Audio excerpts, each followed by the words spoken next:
1983 CIA के एक officer ने अपने कमांडर को एक रिपोर्ट सबमिट की। एक छोटी सी रिपोर्ट जिसमें बस 29 पेजेस थे। Classified 29 pages. कमांडर ने उसे एनालाइज किया और फिर वो डॉक्यूमेंट 1983 से 2003 तक कभी डिस्क्लोज नहीं किया गया। 2003 में जब उस डॉक्यूमेंट को जनरल पब्लिक देख पाई तो उसमें से एक पेज गायब था, पेज 25। वो पेज किसी को नहीं मिला अगले 18 सालों तक। क्या सीआईए सच में कुछ छुपा रही थी या ये सिर्फ एक सरकारी गलती थी? चलिए आगे बढ़ते हैं, क्योंकि जो बाकी के 28 पेजेस मिले उनमें जो लिखा था वो भी बहुत खास है। उनमें लिखा था कि मनुष्य की कॉन्शियसनेस टाइम और स्पेस से बाहर जा सकती है। मैं यहाँ कोई कॉन्स्पिरेसी कुक नहीं कर रहा, रादर ये एक एक्चुअल सीआईए डॉक्यूमेंट है। ये कहानी है एक अजीब रिपोर्ट की, साइंटिफिक एक्सपेरिमेंट्स की, साइंटिस्ट के क्रैश में मर जाने की, और इन सब के बेस पर था हिंदुइज्म।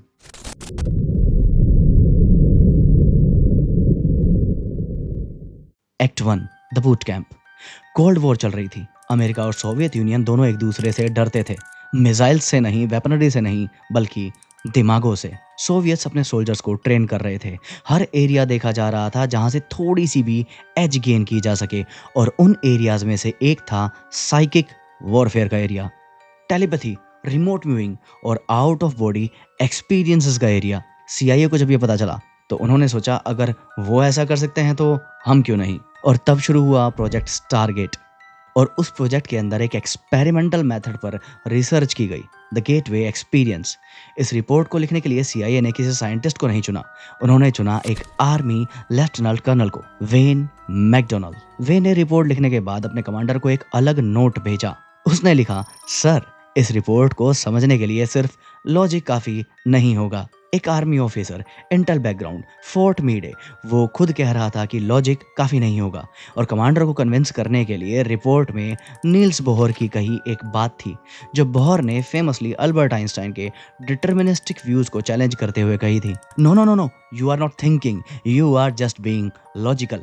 तो इस रिपोर्ट में ऐसा क्या था जो लॉजिक से बाहर था? Act 2, the loss, the death. तो ये गेटवे एक्सपीरियंस था क्या? यही क्वेश्चन वेन मैकडोनल्ड्स के दिमाग में भी घूम रहा था कि कैसे कोई सिस्टम ह्यूमन कॉन्शियसनेस को इतना अल्टर कर सकता है। इसे समझने के लिए उन्होंने एक शेज़बॉर्न इजरायली अमेरिकन साइंटिस्ट और बायोमैकेनिकल इन्वेंटर की नॉलेज का सहारा लिया। ये साइंटिस्ट कोई छोटा मोटा साइंटिस्ट नहीं था। उन्होंने स्टीयरेबल कार्डियक कैथेटर इन्वेंट किया था, जिसकी वजह से आज कार्डियक सर्जरी की पिक्चर ही बदल चुकी है। इनका नाम था इज़ैक बेंटोव। ये इज़ैक बेंटोव ही गेटवे एक्सपीरियंस के फिजिकल एस्पेक्ट्स की अंडरस्टैंडिंग डेवलप करने वाले वैज्ञानिक थे। पर मैं इनके बारे में क्यों बता रहा हूँ? क्योंकि gateway experience training protocol finalize होने के बाद जो व्यक्ति इसके सभी एस्पेक्ट्स को दुनिया के आगे रख सकते थे, वो इस रिपोर्ट के बनने से पहले ही एक प्लेन क्रैश में मारे जा चुके थे। गेटवे एक्सपीरियंस प्रोग्राम के साथ बेंटोव और क्या क्या कर पाते ये तो शायद कभी पता नहीं चल पाएगा, पर जो हम जान सकते हैं वो लिखा है इस रिपोर्ट में। तो आइए आगे बढ़ते हैं। Act 3, the science plus hidden source plant. तो ये गेटवे एक्सपीरियंस रिपोर्टेडली एक सिस्टम था जो ह्यूमन कॉन्शियसनेस को अल्टर करता था। इस सिस्टम को डेवलप किया था रॉबर्ट मुनरो ने, जो एक रेडियो ब्रॉडकास्टिंग एग्जीक्यूटिव थे। 1950 में वो स्लीप लर्निंग रिसर्च कर रहे थे कि क्या सोने के दौरान स्पेसिफिक साउंड सुनने से मेमोरी इंप्रूव होती है। और एक दिन एक्सपेरिमेंट के दौरान कुछ अजीब हुआ, मुनरो अपनी बॉडी से बाहर निकल गए। ये सुनने में बहुत अजीब लगता है, और हिंदुइज्म से आखिर इसका क्या लेना देना है, वो जानने से पहले ये पूरा एक्सपीरियंस जानते हैं। आउट ऑफ बॉडी एक्सपीरियंस पाने पर रॉबर्ट खुद घबरा गए। उन्होंने डॉक्टर से बात की, टेस्ट करवाए, पर सब नॉर्मल था। तब उन्होंने रिसर्च शुरू की और चल पड़े साउंड और कॉन्शियसनेस का कनेक्शन ढूंढने। और उन्होंने जो डिस्कवर किया उसे इस रिपोर्ट में कहा गया है हेमिसिंक। दो अलग अलग फ्रीक्वेंसीज फीड की जाती हैं, एक लेफ्ट ईयर में और एक राइट ईयर में। ब्रेन दोनों को सुन के एक थर्ड फ्रीक्वेंसी क्रिएट करता है जो एग्जिस्ट ही नहीं करती फिजिकली। ये फ्रीक्वेंसी ब्रेन के दोनों हेमिस्फीयर्स को सिंक कर देती है। पर इस सिंक से होता क्या है, उसके लिए ब्रेन को समझते हैं। हमारा लेफ्ट ब्रेन डील करता है लॉजिक से और राइट ब्रेन इंट्यूशन से।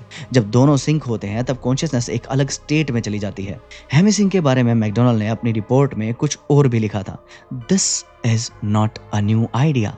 उसने एक सोर्स भी साइट किया था। And that brings us to act 4 before past. दरअसल रॉबर्ट ने यहाँ हेमी सिंह से पहले 3 चीज़ों की बात की, 3 सोर्सेज की बात की, और वो सोर्सेज अमेरिकन नहीं थे, वेस्टर्न भी नहीं थे, हज़ारों साल पुराने थे। बट वो सोर्सेज जानने से पहले एक फेमस केस और जानना पड़ेगा, और जानना पड़ेगा कि आखिर सीआईए ने ये सब पढ़ के किया क्या। उन्होंने $20 मिलियन प्रोजेक्ट्स टारगेट में लगाए, $20 million, and trust me that's a lot, that too war times में। और इन $20 मिलियन को यूं ही नहीं खर्चा गया, और इतनी पढ़ाई का एक रिजल्ट 1989 के एक केस के रूप में डॉक्यूमेंटेड है, एक रिमोट व्यूअर का केस। एंजेला डेलाफियोडा फोर्ड, उसे कहा गया था एक फ्यूजिटिव कस्टम एजेंट्स को ढूंढो। उसने ध्यान लगाया और कहा वो लोवेल व्योमिंग के पास है, लेकिन व्योमिंग में कोई लोवेल है ही नहीं। लेकिन just before they wanted to dismiss a report, exact उसी जगह पर एक छोटा टाउन है, लोवेल व्योमिंग, और एजेंट उसी टाउन में पकड़ा गया। Was it a coincidence? शायद, लेकिन सीआईए ने यह प्रोग्राम 1995 तक ऑफिशियली चलाए रखा, वे पास द वॉर टाइमिंग्स, क्योंकि कोल्ड वॉर 1991 में शांत हो गई थी, और टोटल लेंथ कोई 1 साल नहीं थी, 2 साल नहीं थी, 12 साल थी सिंस 1983। अगर ये सिर्फ नॉनसेंस होता, कोइंसिडेंस होता, तो इतने साल क्यों? और वो सोर्स जो मैकडोनल्ड ने साइट किया था, जो हजारों साल पुराना था, उसे जानने के लिए अब हम तैयार हैं। एक्ट 5, द केंद्र। वो पुराना सोर्स था इदा और पिंगला, योग की 2 नाड़ी, लेफ्ट और राइट। जब दोनों बैलेंस में होती है, सुषमना एक्टिवेट होती है, कॉन्शियसनेस एक हायर स्टेट में चली जाती है। हेमी सिंह यही कर रहा था, दूसरे नाम से। और सिर्फ यही नहीं, मैकडोनल्ड की रिपोर्ट में एक्सप्लिसिटली साइट किया गया है Hindu philosophy, Tibetan tradition, Hebrew mysticism. इतना ही नहीं, जरा ये सेक्शन देखो, section 3, transcendental meditation. In this technique, intense and protracted single-minded concentration on the process of drawing energy up the spinal cord ultimately results in what appears to be creation of acoustical standing waves in the cerebral ventricles, which are then conducted to the gray matter in the cerebral cortex on the right side of the brain. इस state का नाम भी दिया है कुंडलिनी साइकोसिस। पतंजलि ने योग सूत्र के विभूति पद में लिखा, संयमा की प्रैक्टिस से क्या मिलता है? Clairvoyance, telepathy, knowledge of the past and future. हजारों साल पहले सीआईए 1983 में वही चीज फंड कर रही थी, क्लासिफाइड लेबल के साथ। रिमोट व्यूइंग, क्लेरवॉयंस का मिलिट्री एप्लीकेशन, गेटवे एक्सपीरियंस, ध्यान का इंटेलिजेंस प्रोग्राम, हेमी सिंह, नाद योग का वेस्टर्न पैकेजिंग। मैं ये क्लेम नहीं कर रहा कि ये सब सत्य है, पर सीआईए के लेटर हेड पर तो है, वो भी $20 मिलियन की लागत के साथ। और हमने कितने डॉलर्स स्पेंड किए on the studies of our own knowledge system? पर कोई ना, दुनिया की सबसे बड़ी इंटेलिजेंस एजेंसी ने उसे सीक्रेटली स्टडी किया। इसी में हमें बस खुश हो जाना चाहिए, है ना?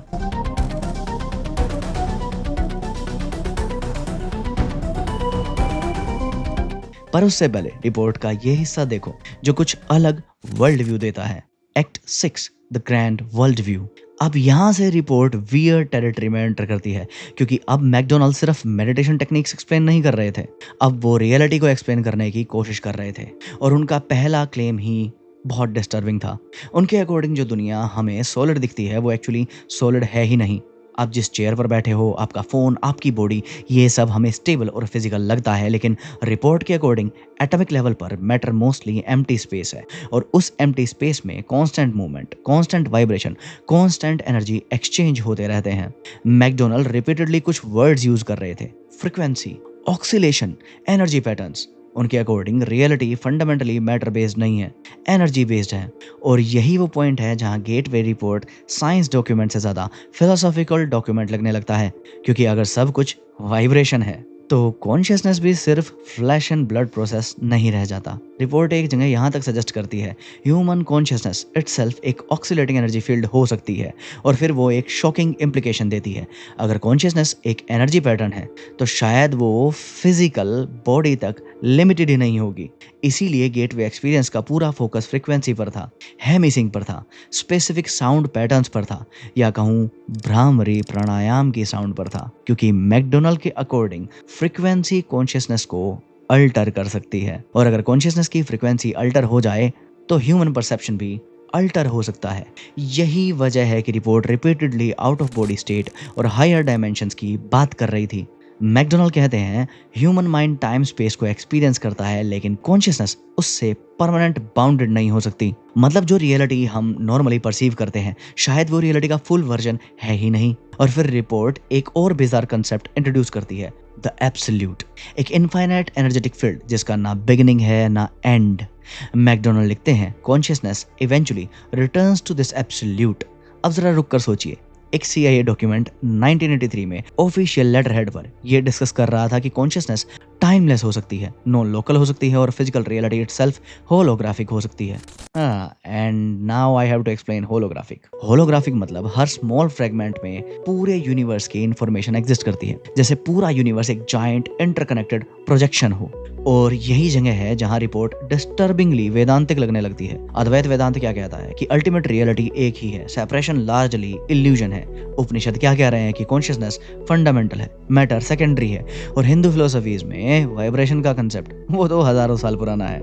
नाद ब्रह्म, द यूनिवर्स इज साउंड की एग्जिस्टेंस की बेसिक नेचर वाइब्रेशन है। ओम को सिर्फ एक रिलीजियस सिंबल नहीं माना गया है, उसे प्राइमोर्डियल वाइब्रेशन माना गया है, the vibration from which reality emerges.